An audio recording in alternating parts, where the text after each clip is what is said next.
আওয়ামী লীগ ২০০৮ সালে ক্ষমতায় এলে বদলে যান টলিউড অভিনেত্রী নিপুণ আক্তার। রাজনৈতিক অঙ্গনে তার চলাফেরা বাড়তে থাকে।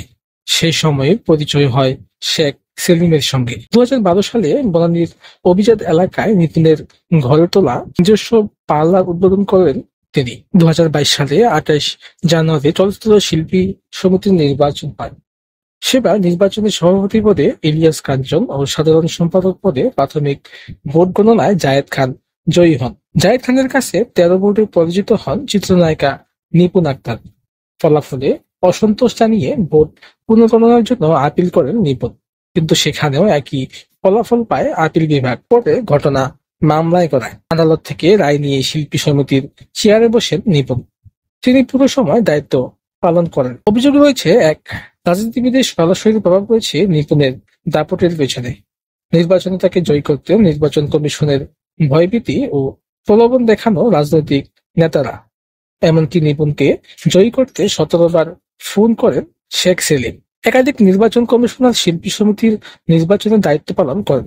নাম প্রকাশ না করে তাদের একজন বলেন, জীবনে হুমকি ছিল, যে কোনো সময় ধরে নিয়ে যাওয়া হতে পারে এমন শঙ্কাও ছিল। তিনি বলেছেন, আমাদের নির্বাচন কমিশনারদের একের পর এক ভয়ভীতি দেখিয়ে গালিগালাজ করা হয়। বলা হয় যে পুলিশ দিয়ে তুলে নিয়ে যাবে।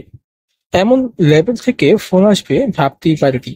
আমাদের একজনকে সেই সময় নিপুণকে জয়ী করাতে ১৭ বার ফোন করেন শেখ সেলিম সাহেব। এটা আমাদের অবাক করেছিল। প্রধান নির্বাচন কমিশনারের দায়িত্ব পালন করা পীরজাদা হারুন বলেছেন, ২০২২ সালের নির্বাচনে তার উপর চাপ প্রয়োগ করা হয়, যা তাকে মানসিকভাবে এখনো আতঙ্কিত করে।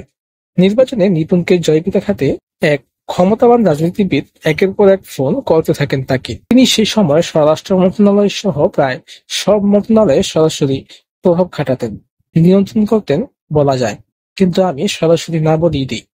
পরবর্তী সময় মোবাইল ফোনে ভয়ও দেখানো হয়, এমনকি বড় অঙ্কের অর্থের লোভ দেখানো হয় উল্লেখ করে হারুন বলেন, তখন একের পর এক ফোন আমাকে ভয় দেখানো হয় যে তুলে নিয়ে যাবে।